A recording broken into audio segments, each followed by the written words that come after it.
Leitura do segundo capítulo do livro A Porta Secreta para o Sucesso, escrito por Florence Scovel Shinn. Capítulo 2. Tijolos sem palha. Portanto, ide, trabalhai. Palha, porém, não se vos dará. Todavia, dareis a conta dos tijolos. Êxodo, capítulo 5, versículo 18. Em Êxodo 5:18, temos uma imagem da vida diária quando damos uma interpretação metafísica a essa passagem. Os filhos de Israel estavam submetidos ao Faraó e escravizados por ele, a fazer tijolos, e eram odiados e desprezados. Moisés tinha ordens do Senhor para libertar seu povo. Moisés e Arão disseram ao Faraó: Assim disse o Deus de Israel: Deixai ir o meu povo, para que me sirva. E se recusares deixá-lo ir, eis que ferirei com rãs todos os teus termos. Ele se recusou e disse que tornaria a vida deles ainda mais difícil, que teriam que fazer tijolos sem palha. Era impossível fazer tijolos sem palha. Os filhos de Israel estavam completamente oprimidos pelo Faraó. Eles eram espancados por não produzir os tijolos. Então veio a mensagem do Senhor: Vão e trabalhem, e mesmo que não lhes deem palha, ainda assim entregarão o número exigido de tijolos. Trabalhando com a lei espiritual, eles podiam fazer tijolos sem a palha, que significa alcançar o aparentemente impossível. Quantas vezes na vida as pessoas são confrontadas com essa situação? Agnes M. Lawson, em seu livro Dicas para o Estudo da Bíblia, diz: A vida no Egito, sob opressão estrangeira, é o símbolo do homem sob o domínio de capatazes opressores, de pensamento destrutivo, orgulho, medo, ressentimento, doenças. A entrega sob o controle de Moisés é a libertação do homem dos seus opressores. Ele aprende a lei da vida, pois nunca podemos estar sob a graça divina, exceto quando conhecemos a lei. A lei precisa ser conhecida para se manifestar. No Salmo 111, nós lemos no último versículo: O temor do Senhor, a lei, é o princípio da sabedoria. Bom entendimento tem todos os que cumprem os seus mandamentos. O seu louvor permanece para sempre. Se interpretarmos a palavra Senhor como a lei, isso nos dará a chave para esse versículo. O medo da lei, a lei kármica, é o princípio da sabedoria, e não o medo do Senhor. Quando sabemos que o que quer que seja que enviamos retorna para nós, passamos a temer os nossos próprios bumerangues. Eu li em uma publicação médica sobre os bumerangues que esse faraó recebeu. Parecia que a carne herdou uma série de doenças. Isso foi revelado pelo Lord Monaghan em uma palestra, que o faraó sofreu de um endurecimento do coração, em um pecado literal. Lord Monaghan mostrou alguns slides fotográficos marcantes do resultado de cirurgias feitas 1000 anos antes de Cristo. Em um desses slides estavam os restos mortais do faraó opressor. A artéria proveniente do coração estava em um estado de preservação muito bom, e permitia que fosse seccionada. Era impossível distinguir entre a artéria antiga e uma reprodução feita recentemente. Os dois corações haviam sido atingidos por um ateroma, que é uma condição em que sais de cálcio são depositados nas paredes dos vasos, causando seu endurecimento. O vaso se rompeu. Uma visão estreita e um coração duro e mau causa um endurecimento literal do coração físico. Então, vemos que a dureza do coração do faraó literalmente endureceu seu coração físico. Isso é tão verdade hoje quanto era há milhares de anos. Estamos todos vindos do Egito, saindo da casa da opressão. Seus medos e dúvidas te mantêm escravizado. Você enfrenta uma situação que parece sem esperança. O que você pode fazer? É o caso de fazer tijolos sem palha. Mas lembre-se das palavras do Senhor. Vá agora e trabalhe. Ainda que não lhe seja dada a palha, os tijolos exigidos serão entregues. Deus abre caminho onde não há caminho. Ouvi a história de uma mulher que precisava de dinheiro para o aluguel. Era preciso ter o dinheiro todo de uma vez, mas ela não tinha como obter. No entanto, ela era uma estudante da verdade e se manteve a fazer suas afirmações. Em um dado momento, seu cachorro pediu para sair. Ela colocou a coleira e saiu com ele para passear na direção habitual. Mas o cachorro puxou a coleira para outra direção. Então, ela seguiu o desejo do cachorro e no meio do quarteirão, em frente a um parque aberto, ela viu no chão um rolo de notas. E quando pegou, viu que cobria exatamente o valor do aluguel. Ela olhou ao redor, mas não encontrou o dono. Não havia casas no lugar. Onde ela achou era um parque. A mente consciente assume o trono do faraó.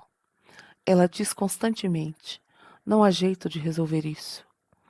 Devemos lutar para afastar esses pensamentos com uma afirmação vital. Por exemplo, o inesperado agora acontece. Meu bem, aparentemente impossível, agora acontece. Essa afirmação, quando repetida, cessa toda a argumentação mental negativa. O inesperado agora acontece. Essa é uma ideia que não pode ser impedida. Deus me faz mais sábio que os meus inimigos. Os seus pensamentos inimigos, medos, dúvidas e apreensões. Pense na alegria de realmente se libertar para sempre do faraó da opressão.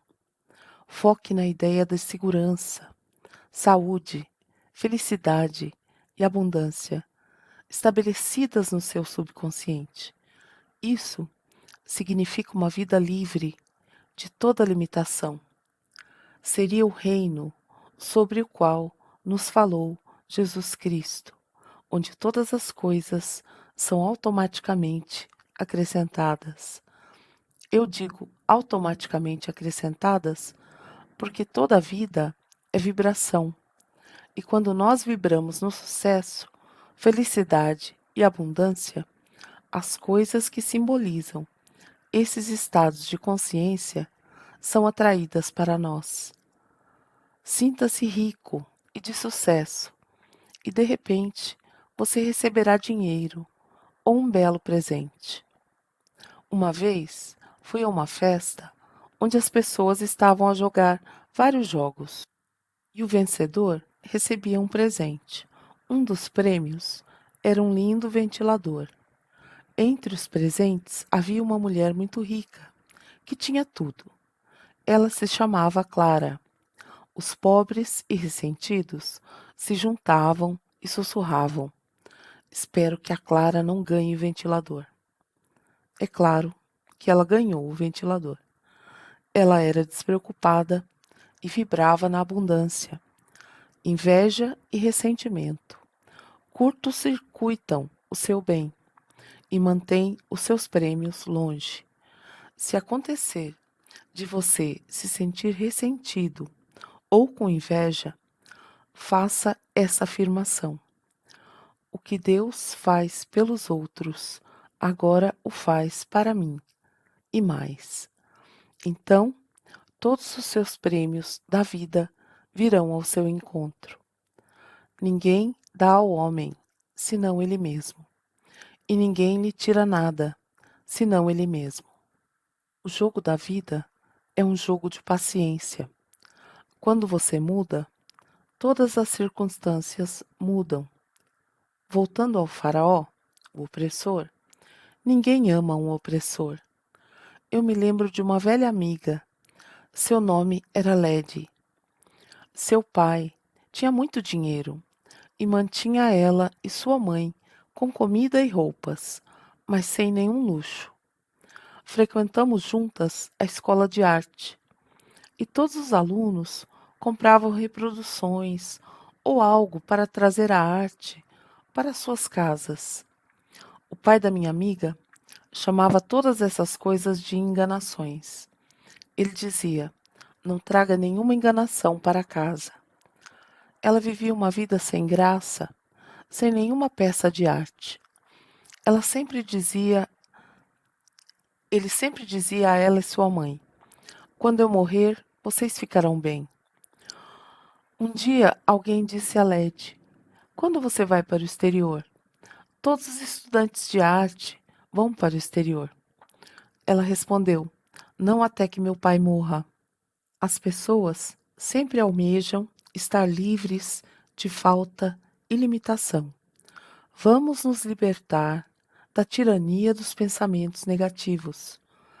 Temos sido escravizados pela dúvida, pelo medo, pela apreensão. Vamos ser libertados, como Moisés libertou os filhos de Israel, e deixar a terra do Egito, da opressão. Veja qual é o pensamento que é seu maior opressor. Na primavera, os troncos de árvore são colocados nos rios em grande número. Algumas vezes, os troncos ficam atravessados e interrompem o fluxo. Os homens então procuram o tronco que está a causar a obstrução e o endireitam, e os troncos seguem pelo rio novamente.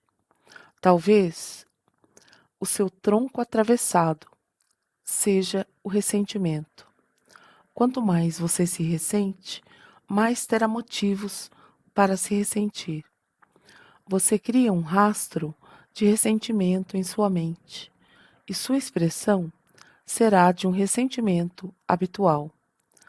As pessoas irão te evitar e você perderá ótimas oportunidades. Ótimas oportunidades te aguardam todos os dias. Me lembro de há alguns anos as ruas estarem cheias de vendedores de maçãs. Eles chegavam cedo para pegar os melhores lugares. Passei por um várias vezes na Park Avenue. Ele tinha a expressão mais desagradável. Quando as pessoas passavam, ele dizia aborrecido: maçãs, maçãs. Ninguém parava para comprar dele. Eu comprei uma maçã e disse a ele: você nunca venderá as maçãs a menos que torne a sua expressão mais alegre. Ele respondeu: aquele cara pegou meu lugar. Eu disse: não importa o lugar. Você pode vender maçãs aqui, se tiver uma expressão mais agradável. Ele disse: ok. No outro dia, eu o vi, e sua expressão havia mudado. Ele estava vendendo bem as maçãs, com um sorriso.